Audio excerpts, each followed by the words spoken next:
ರಾಮ ಮಾಂಸಾಹಾರಿಯಾಗಿದ್ದ, ಕೃಷ್ಣ ಮಾಂಸಾಹಾರಿಯಾಗಿದ್ದ, ಸ್ವತಃ ಸ್ವಾಮಿ ವಿವೇಕಾನಂದರು ಕೂಡ ಮಾಂಸಾಹಾರಿಯಾಗಿದ್ದರು ಅಂತ ಕೇಳ್ಬಿಟ್ಟಿದ್ದೀವಿ. ಹಾಗಾದರೆ ಅವರಿಗೆ ಸಾಧನೆ ಕಷ್ಟ ಆಗಲಿಲ್ಲ ಏನಕ್ಕೆ? ನಾನಂತೂ ತಿಂತ ಇದ್ದೆ ಮಾಂಸಾಹಾರ. ಬಹಳಷ್ಟು ಶಕ್ತಿ ಬರೋದು, ಪ್ರತಿ ಕ್ಷಣನೂ ಭಯ ಆಗುತ್ತೆ, ಪ್ರತಿ ಕ್ಷಣನೂ ಅಲ್ಲೋಲ ಕಲ್ಲ. ಇದಕ್ಕೆ ನಾವೇನು ಮಾಡಬೇಕು?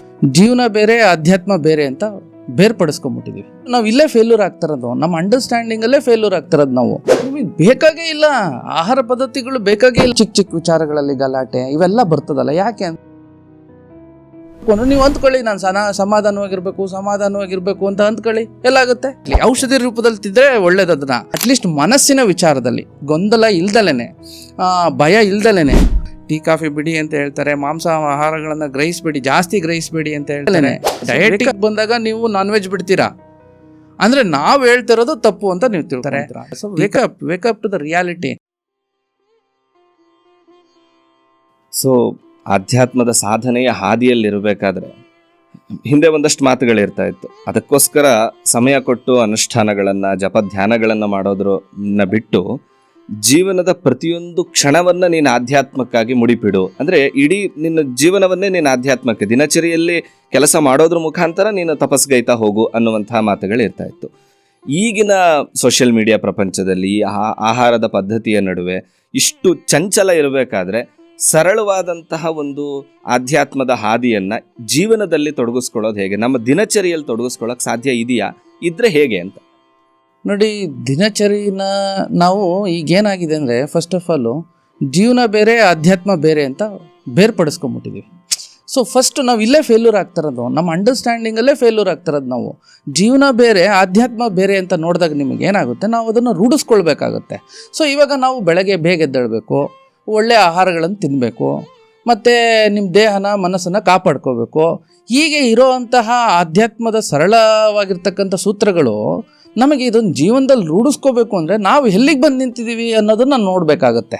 ಸೊ ನಾವಿವಾಗ ಆಧ್ಯಾತ್ಮವನ್ನು ರೂಢಿಸ್ಕೋಬೇಕು ಅಂದಾಗ ಇದೇನೋ ನಾವು ಹೊಸ್ದಾಗಿ ಕಲಿತಾ ಇದ್ದೀವಿ ಅನ್ನೋ ಒಂದು ಪರಿಕಲ್ಪನೆಗೆ ಹೋಗ್ತಾ ಇದ್ದೀವಿ.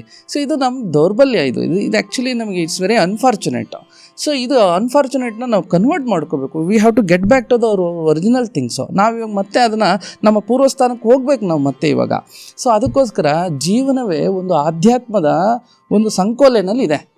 ಇದನ್ನು ನಾವು ಬೇರ್ಪಡಿಸೋದಕ್ಕಾಗೋದಿಲ್ಲ. ನಾವು ಬೇರ್ಪಟ್ಟಿದ್ದೀವಿ, ಆದರೆ ಇದು ಬೇರ್ಪಡೋಲ್ಲ. ಈಗ ನೋಡಿ, ನಮಗೇನಾಗಿದೆ, ಜೀವನದಲ್ಲಿ ಅಲ್ಲೋಲ ಕಲ್ಲದಾಗಿದೆ. ಸುಮ್ಮನೆ ಸ್ಟ್ರೆಸ್ಸು, ಏನು ಚಿಕ್ಕ ಚಿಕ್ಕ ವಿಚಾರಗಳಲ್ಲಿ ಗಲಾಟೆ ಇವೆಲ್ಲ ಬರ್ತದಲ್ಲ. ಯಾಕೆ ಅಂದರೆ ನಮ್ಮ ಲೈಫ್ ಸ್ಟೈಲ್ ಸರಿ ಇಲ್ಲ. ಈಗ ಆಧ್ಯಾತ್ಮದ ಮೊದಲನೇ ಭಾಗದಲ್ಲಿ ಯಮ ಅಂತ ಹೇಳಿದ್ರೆ, ಮೊದಲನೇ ಭಾಗದ ಆಧ್ಯಾತ್ಮದಲ್ಲಿ ನೀವು ಮೊದಲು ನಿಮ್ಮ ಲೈಫ್ ಸ್ಟೈಲನ್ನು ಚೆನ್ನಾಗಿ ಮಾಡ್ಕೋಬೇಕು. ಅಂದರೆ ಏನು, ಬೆಳಗ್ಗೆ ಬೇಗ ಎದ್ದೇಳಬೇಕು, ಒಳ್ಳೆಯ ಆಹಾರಗಳನ್ನು ತಿನ್ನಬೇಕು, ಒಳ್ಳೆ ಮನಸ್ಥಿತಿನ ಇಟ್ಕೋಬೇಕು, ಇದೇ ಇರೋದು. ಸೊ ಹಂಗಂದಮೇಲೆ ಜೀವನ ಬೇರೆ ಅಲ್ಲ, ಆಧ್ಯಾತ್ಮದ ಬೇರೆನೇ ಅಲ್ಲ. ಸೊ ಅದಕ್ಕೋಸ್ಕರ ಜೀವನದ ಅಂಡರ್ಸ್ಟ್ಯಾಂಡಿಂಗ್ ಏನಿದೆ, ಆಧ್ಯಾತ್ಮದ ಅಂಡರ್ಸ್ಟ್ಯಾಂಡಿಂಗ್ ಇದೆ, ಎರಡೂ ಒಂದೇ. ಸೊ ಅದಕ್ಕೋಸ್ಕರ ನೀವು ಜೀವನವನ್ನು ಮತ್ತು ಆಧ್ಯಾತ್ಮವನ್ನು ಬೇರ್ಪಡಿಸಿ ನೋಡೋದೇ ಬೇಡ. ಸೊ ಅದಕ್ಕೋಸ್ಕರ ಆಧ್ಯಾತ್ಮವೇ ಜೀವನವಾಗಿ ತಗೊಂಡ್ರೆ ಬಹುಶಃ ನಿಮಗೆ ಧ್ಯಾನ ಅನ್ನೋದು ಕಲಿಬೇಕಾಗಿಲ್ಲ, ಯೋಗ ಅನ್ನೋದು ಕಲಿಯಬೇಕಾಗಿಲ್ಲ. ಇದಕ್ಕೆಲ್ಲ ಎಕ್ಸ್ಟ್ರಾ ಟೈಮ್ ಅಲ್ದಲೆ. ಈಗ ನೀವು ಬ್ರಷ್ ಮಾಡ್ತೀರಾ ಬೆಳಗ್ಗೆ ಎದ್ದಿದ ತಕ್ಷಣ, ನೀವೇನು ಎಕ್ಸ್ಟ್ರಾ ಟೈಮ್ ಕೊಟ್ಟು ಬ್ರಷ್ ಮಾಡ್ತೀವಿ ಅಂತ ಅಂದ್ಕೊತೀರಾ? ಇದೊಂಥರ ಸಾಮಾನ್ಯವಾಗಿರ್ತಕ್ಕಂಥ ಒಂದು ಆ್ಯಕ್ಟಿವಿಟಿ. ಇದು ಮೊದಲು ಮಾಡೋದು ನೀವು. ಹಾಗೇ ನಿಮ್ಮ ಜೀವನದಲ್ಲಿ ಇದು ರೂಢಿ ಆದರೆ, ಆಧ್ಯಾತ್ಮ ಒಳಗಡೆ ಹುಕ್ಕಿದ್ರೆ ಬಹುಶಃ ಇದನ್ನು ನೀವು ಮಾಡಬೇಕಾಗಿಲ್ಲ. ಜೀವನವನ್ನು ಒಂದು ಆಧ್ಯಾತ್ಮದ ಸಂಕೋಲೆನಲ್ಲಿ ನೋಡೋದಕ್ಕೆ ಬಹಳ ಈಸಿ ಆಗುತ್ತೆ. ನಿಮ್ಮ ದೇಹ ಮತ್ತು ಮನಸ್ಸು ಸದೃಢವಾಗುತ್ತೆ. ಸೊ ಅದಕ್ಕೋಸ್ಕರ ಎರಡನ್ನೂ ಬೇರೆ ಥರ ನೋಡೋವಂಥ ಅವಶ್ಯಕತೆ ಇಲ್ಲ. ಸೊ ನಿತ್ಯ ದಿನಚರಿಯನ್ನು ಸರಿ ಮಾಡ್ಕೋಬೇಕು ಅನ್ನೋ ಪದ ಬಳಸಿದರೆ ಆ ಸಮಯದಲ್ಲಿ ಆಹಾರ ಅನ್ನೋ ಒಂದು ಉಲ್ಲೇಖ ಬಂತು.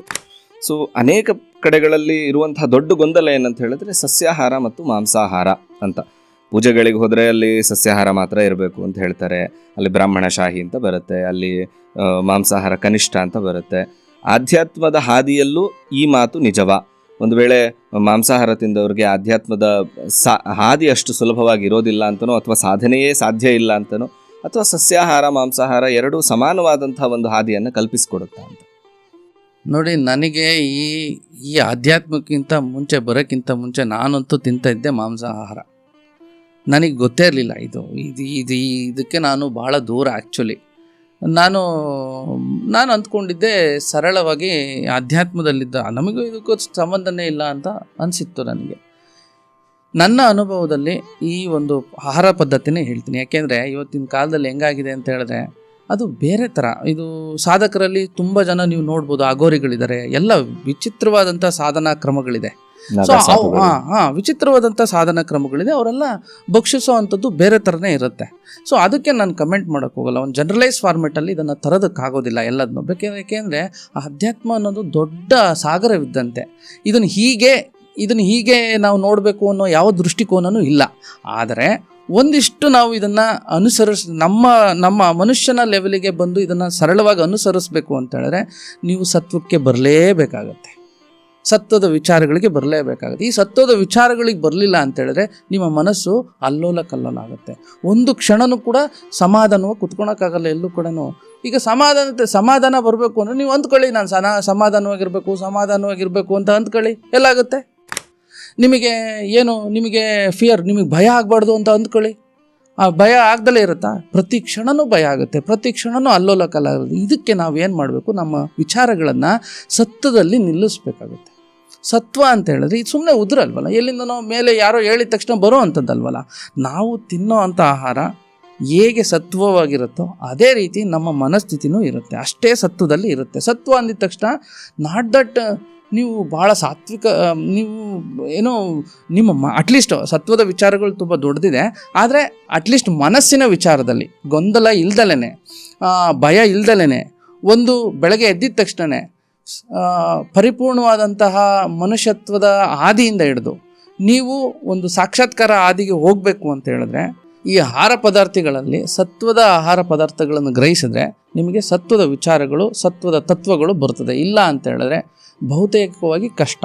ಇದನ್ನು ನಾನು ಸ್ವತಃ ಅನುಭವಿಸಿದೆ. ಯಾಕೆ ಮೊದಲು ನಾನು ಮಾಂಸಾಹಾರ ತಿಂತಿದ್ದೆ, ಆವಾಗ ನನಗೆ ಗೊತ್ತಾಗ್ತಿರ್ಲಿಲ್ಲ ಏನಿದು ಅಂತಲೇ ಅರ್ಥ ಮಾಡ್ಕೊಳಕ್ಕಾಗ್ತಿರ್ಲಿಲ್ಲ. ಬಹಳಷ್ಟು ಶಕ್ತಿ ಬಂದದ್ದನ್ನು ನಾವು ಹೇಗೆ ಉಪಯೋಗಿಸ್ಕೋಬೇಕು ಅನ್ನೋದೇ ಗೊತ್ತಾಗಲ್ಲ, ನಮಗೆ ವಿದ್ಯೆನೇ ಹತ್ತೋದಿಲ್ಲ.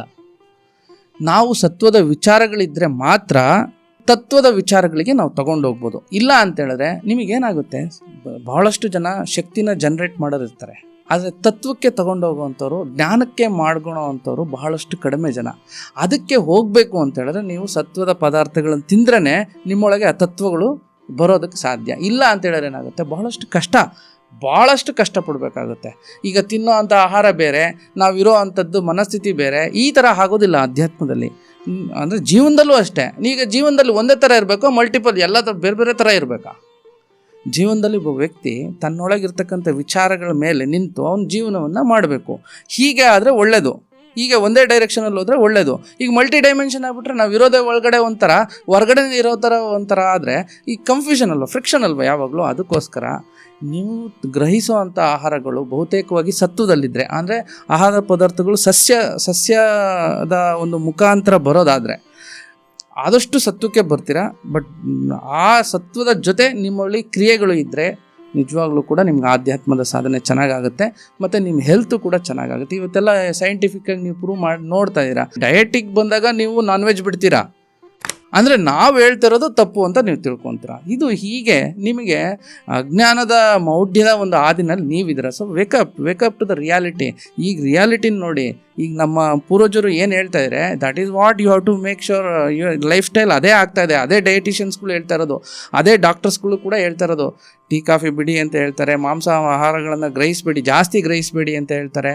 ಅದನ್ನು ಗ್ರಹಿಕೆನೇ ಮಾಡಲಿಲ್ಲ ಅಂದರೆ ತುಂಬ ಒಳ್ಳೆಯದು. ಅಟ್ ಲಾಸ್ಟ್ ನಮಗೆ ಎಲ್ಲಿಗೆ ಬಂದು ನಿಲ್ತಾಯಿದೆ ಅಂದರೆ ಸತ್ವದ ಆಹಾರಗಳ ಗ್ರಹಿಕೆಗೆ ಬಂದರೆ ನಿಮಗೆ ಶಾಶ್ವತವಾದಂಥ ಒಂದು ಪರಿಹಾರ ಸಿಗುತ್ತೆ. ಇಲ್ಲ ಅಂತ ಹೇಳಿದ್ರೆ ಪರಿಹಾರ ಇಲ್ಲ, ಇದು ಹಿಂಗೇನೆ ಮಾತ್ರೆ ತಗೊಂಡು ನೀವು ಬದುಕಬೇಕು.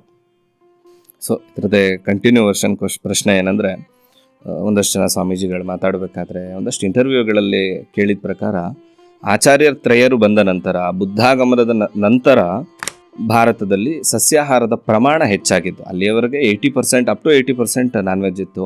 ರಾಮ ಮಾಂಸಾಹಾರಿಯಾಗಿದ್ದ, ಕೃಷ್ಣ ಮಾಂಸಾಹಾರಿಯಾಗಿದ್ದ, ಸ್ವತಃ ಸ್ವಾಮಿ ವಿವೇಕಾನಂದರು ಕೂಡ ಮಾಂಸಾಹಾರಿಯಾಗಿದ್ದರು ಅಂತ ಕೇಳ್ಬಿಟ್ಟಿದ್ದೀವಿ. ಹಾಗಾದರೆ ಅವರಿಗೆ ಸಾಧನೆ ಕಷ್ಟ ಆಗಲಿಲ್ಲ ಏನಕ್ಕೆ ಅನ್ನುವಂಥದ್ದು. ನೋಡಿ, ನಿಮಗೆ ಎಲ್ಲದನ್ನು ಕೂಡ ನೇರವಾಗಿ ನೋಡುವಂತಹ ಸ್ಥಿತಿ ಇದ್ದರೆ ನಿಮಗೆ ಬೇಕಾಗೇ ಇಲ್ಲ, ಆಹಾರ ಪದ್ಧತಿಗಳು ಬೇಕಾಗೇ ಇಲ್ಲ. ಈಗ ನೋಡಿ, ವಿವೇಕಾನಂದರು ಬಹುಶಃ ಅವರು ಎಲ್ಲದನ್ನು ಸತ್ವದಲ್ಲಿ ಇದ್ದಿದ್ರು, ಎಲ್ಲದನ್ನೂ ಕೂಡ ವಿಚಾರಗಳನ್ನು ಹೇಗೆ ತಗೊತಿದ್ರು, ಅವರು ಹೇಗೆ ಧರ್ಮದ ಹಾದಿನಲ್ಲಿದ್ದರು, ಆ ಥರ ಧರ್ಮದ ಹಾದಿನಲ್ಲಿದ್ದರೆ ನೀವು ತಿಂದ್ರಪ್ಪ. ಅವ್ರ ಥರನೇ ಎಲ್ಲದೂ ಮಾಡೋದಾದ್ರೆ ನೀವು ತಿನ್ನಿ, ಅವ್ರ ಥರನೇ ವಿಷಯಗಳನ್ನು ಮಾಡೋದಾದರೆ ನೀವು ಬಂದು ತಿನ್ನಿ. ಬಟ್ ಅದು ನಿಮ್ಮ ವಿಚಾರಗಳು ಬೇರೆ ಅಲ್ವಾ? ಪರಮಹಂಸರುಗಳು ಕೂಡ ಕಾಳಿಗೆ ಇದೊಂದು ಇಡ್ತಿದ್ರು, ಏನೋ ಮಾಂಸದ ಒಂದು ಇದನ್ನು ಇಡ್ತಿದ್ರು. ಹಂಗಂತಾರೆ ಅವ್ರ ಥರನೇ ಸತ್ಯದಲ್ಲಿ ನೀವು ಇರಿ, ಅವ್ರ ಥರನೇ ಭಕ್ತಿಯ ಪರವಶದಲ್ಲಿ ನೀವು ಇರ್ತೀರಾ? ಇಲ್ವಲ್ಲ. ಸೊ ಇದು ಹೇಗಾಗುತ್ತೆ ಅಂದರೆ, ನಾವು ಇದ್ದಿದ್ದು ಆ ಥರನೇ ಇದ್ದಿದ್ದು ನಾವು. ಯಾವ ಥರ ಈ ಆಯುರ್ವೇದದಲ್ಲೇ ಹೇಳಿದೆ, ನೀವು ಪ್ರೋಟೀನ್ ಕಡಿಮೆ ಆಗಿ ನಿಮ್ಮೊಳಗೆ ದೇಹದ ಅಂಶದಲ್ಲಿ ಏನಾರು ಒಂದಿಷ್ಟು ಕಡಿಮೆ ನ್ಯೂನತೆಗಳಿದ್ರೆ ತಿನ್ನಿ ಅಂತ ಹೇಳಿದೆ. ಬಟ್ ಆದರೆ ಪ್ರಿಸೈಸ್ಲಿ ಧರ್ಮ ಅರ್ಥ ಕಾಮ ಮೋಕ್ಷ ಎಲ್ಲದನ್ನು ಬ್ಯಾಲೆನ್ಸ್ಡ್ ಆಗಿ ಔಷಧಿಯ ರೂಪದಲ್ಲಿ ತಿಂದರೆ, ಎಕ್ಸಾಕ್ಟ್ಲಿ ಔಷಧಿ ರೂಪದಲ್ಲಿ ತಿಂದರೆ ಒಳ್ಳೇದು. ಅದನ್ನು ನಿಮ್ಮಲ್ಲಿ ನ್ಯೂನತೆಗಳಿದ್ರೆ ಅದನ್ನು ನೀವು ಮೇನ್ ಸ್ಟ್ರೀಮ್ ಮಾಡಿಕೊಂಡು ಅದೇ ಒಂದು ಆಹಾರವಾಗಿ ನೀವು ಇಟ್ಕೊಂಡಾಗ ಬಹಳಷ್ಟು ಕಷ್ಟ ಆಗುತ್ತೆ. ಸೊ ಸತ್ವದಲ್ಲಿ ನೀವಿದ್ದರೆ, ನಮ್ಮಲ್ಲಿ ವಿವೇಕಾನಂದರು ಎಷ್ಟೋ ಜನ ಇದ್ದರು, ಅವರೆಲ್ಲ ನೇರವಾಗಿರ್ತಕ್ಕಂಥ ಒಂದು ವ್ಯಕ್ತಿತ್ವದರಾಗಿದ್ದರು. ಮತ್ತು ಅವರೆಲ್ಲ ಡಿವೈನಿಗೆ ಕನೆಕ್ಟ್ ಆಗಿದ್ದರು. ಅವರಿಗೆಲ್ಲ ಇದು ಏನೂ ಅನ್ನಿಸ್ತಾನೆ ಇರಲಿಲ್ಲ ಇದು. ಅದಕ್ಕೋಸ್ಕರ ಅದೇ ನಾನು ಹೇಳಿದ್ನಲ್ಲ, ಈ ವಿಚಾರಗಳ ಧಾರೆಗಳಿಂದ ಈಗ ವಿವೇಕಾನಂದರನ್ನು ಫಾಲೋ ಮಾಡುವಂಥವ್ರು, ವಿವೇಕಾನಂದವರೇ ಆ ಥರದ ವಿಚಾರಗಳನ್ನು ಮಾಡಿ ಆ ಥರದ್ದೆಲ್ಲವನ್ನು ಅನುಭವ ಕೊಟ್ಟರೆ ಆ ಥರ ತಿನ್ನಿ, ಪ್ರಾಬ್ಲಮೇ ಇಲ್ಲ. ಬಟ್ ಆದರೆ ನಮ್ಮ ವಿಚಾರಗಳು ಬೇರೆ. ಅದಕ್ಕೋಸ್ಕರ ನೀವು ನಿಮ್ಮ ವಿಚಾರಗಳು, ನಿಮ್ಮ ದೇಹ ಯಾವ ಥರ ಇದೆ, ನಿಮ್ಮ ದೇಹಕ್ಕೆ ಏನು ನೀಡು, ಇದು ನಾನು ತಿಳ್ಕೊಳೋ ಅಂಥದ್ದೇ ಆಧ್ಯಾತ್ಮ.